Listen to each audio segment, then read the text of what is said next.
Green card है फिर भी यूएस एंट्री पर रोक, क्वेश्चनिंग या इवन डिनायल, ये केसेस अब सामने आ रहे हैं और रीजन सिर्फ एक नहीं है बल्कि रूल्स की गलत समझ है। अगर आप यूएस के लॉफुल परमानेंट रेजिडेंट हैं और बाहर ट्रैवल कर रहे हैं तो सिर्फ रिटर्न टिकट काफी नहीं है। आज इस वीडियो में हम समझेंगे यूएस री एंट्री रूल्स असल में क्या कहते हैं। अब आपका जो स्टेटस रिस्क है वो कब खतरे में आ सकता है, री एंट्री परमिट कैसे काम करता है, शॉर्ट और लॉन्ग ट्रैवल के अलग अलग रूल्स क्या हैं, और सबसे जरूरी इंडियन ग्रीन कार्ड होल्डर्स को किन बातों का खास ध्यान रखना चाहिए ताकि उनका स्टेटस सेफ रहे। तो चलिए फिर जल्दी वीडियो को स्टार्ट करते हैं। हाय, मेरा नाम है वर्षा दुबे और आप मुझे देख रहे हैं एनबीटी टेक एड पर। सबसे पहले बेसिक समझ लेते हैं। ग्रीन कार्ड यानी लॉफुल परमानेंट रेजिडेंट स्टेटस आपको यूएस में लीगली रहने और काम करने का अधिकार देता है, लेकिन ये अनकंडीशनल नहीं है।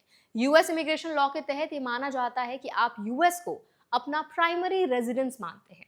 अगर आपका बिहेवियर इसके उलट दिखता है, जैसे लंबे समय तक बाहर रहना या दूसरे देश में सेटल होना, तो अथॉरिटीज इसे अबेंडनमेंट ऑफ रेजिडेंस मान सकते हैं। यही सबसे बड़ा रिस्क है। अब डायरेक्ट रूल की बात करते हैं। अगर आप यूएस से 1 साल या उससे ज्यादा बाहर रहते हैं और आपने पहले से री एंट्री परमिट अप्लाई नहीं किया तो आपका green card technically re entry के लिए वैलिड नहीं माना जा सकता। ऐसे केसेस में एंट्री पर आपको रोककर डिटेल्ड क्वेश्चनिंग हो सकती है और एक्सट्रीम केसेस में इमिग्रेशन जज के सामने भी भेजा जा सकता है, ये डिसाइड करने के लिए कि आपने अपना परमानेंट रेजिडेंट स्टेटस छोड़ दिया है या नहीं। यहीं पर री एंट्री परमिट का रोल आता है। ये एक ऑफिशियल डॉक्यूमेंट होता है जो ये एस्टेब्लिश करता है कि आपने यूएस छोड़ते समय अपना स्टेटस अबेंडन करने का इरादा नहीं रखा था। ये परमिट आपको मैक्सिमम 2 साल तक यूएस से बाहर रहने की फ्लेक्सिबिलिटी देता है, बिना रिटर्निंग रेजिडेंट वीजा के। लेकिन इसका एक इंपॉर्टेंट रूल भी है जिसको समझना बहुत जरूरी है। आपको फॉर्म I-131 फाइल करते समय फिजिकली यूएस में होना जरूरी है और आइडियली ये फॉर्म ट्रैवल से कम 60 दिन पहले फाइल करना चाहिए ताकि बायोमेट्रिक्स प्रोसेस टाइम पर हो सके।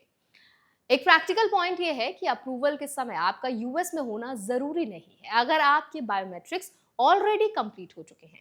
अगर आप फॉर्म में रिक्वेस्ट कर सकते हैं कि आपका री एंट्री परमिट किसी यूएस एम्बेसी, कॉन्सुलेट या डीएचएस ऑफिस पर भेज दिया जाए जहां से आप उसे कलेक्ट कर सके। ये फ्लेक्सिबिलिटी काफी यूजफुल होती है, लेकिन प्लानिंग पहले से करनी बहुत जरूरी है। अब अगर आपका ट्रिप 1 साल से कम है तो रूल्स कंपैरेटिवली सिंपल हैं।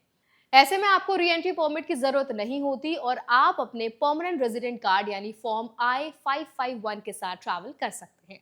लेकिन यहाँ पर एक बहुत कॉमन मिसअंडरस्टैंडिंग भी होती है। कम ड्यूरेशन का मतलब जीरो रिस्क नहीं होता है।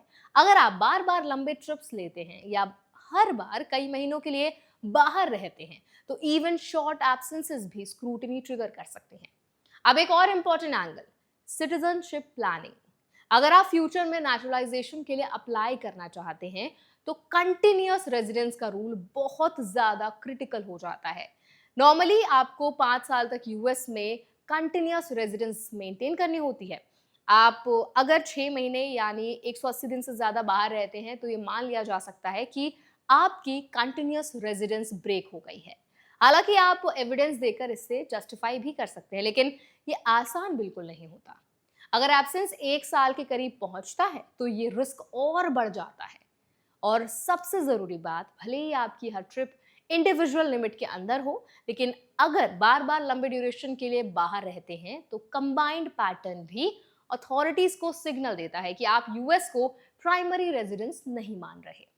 ये फ्यूचर सिटीजनशिप प्रोसेस को कॉम्प्लिकेट कर सकता है। अब इंडियन ग्रीन कार्ड होल्डर्स के लिए सबसे जरूरी प्रैक्टिकल समझ, पहला, ट्रैवल प्लानिंग बिना रूल समझे ना करें। अगर आपको पता है कि 1 साल या उससे ज्यादा बाहर रहना है तो हमेशा मेक श्योर करें कि री एंट्री परमिट पहले अप्लाई करना बहुत मैंडेटरी होता है।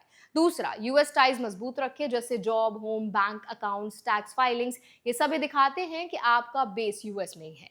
तीसरा, डॉक्यूमेंटेशन हमेशा रेडी रखें, खासकर एंट्री के समय, ताकि अगर क्वेश्चनिंग हो तो आप क्लियर एक्सप्लेनेशन दे सकें। एक और बहुत इंपॉर्टेंट बात है लीगल राइट्स की।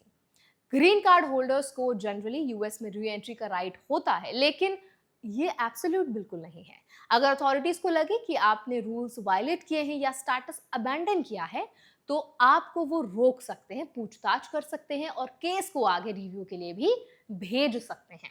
ऐसे में कोऑपरेशन और प्रॉपर डॉक्यूमेंटेशन ही आपका सबसे बड़ा सपोर्ट होता है। अब ओवरऑल पिक्चर साफ है, ग्रीन कार्ड सिर्फ एक कार्ड नहीं है बल्कि एक रिस्पॉन्सिबिलिटी भी है। अगर आप रूल्स फॉलो करते हैं, सही प्लानिंग करते हैं और यूएस को अपना प्राइमरी रेजिडेंस मानते हैं तो री एंट्री प्रोसेस स्मूथ रहता है। लेकिन अगर आप लॉन्ग टर्म एब्सेंस दिखाते हैं, वीक टाइज दिखाते हैं या इम्प्रॉपर डॉक्यूमेंटेशन है तो रिस्क तुरंत बढ़ जाता है। तो आई होप ये वीडियो आपके लिए हेल्पफुल रहा होगा। अब इस पूरे वीडियो से आपका क्या टेक अवे है, आपका क्या फीडबैक है, कमेंट्स में हमारे साथ जरूर शेयर करें। ऐसे और वीडियोस के लिए, अपडेट्स के लिए हमारे चैनल एनबीडी टेक को भी जरूर सब्सक्राइब करें।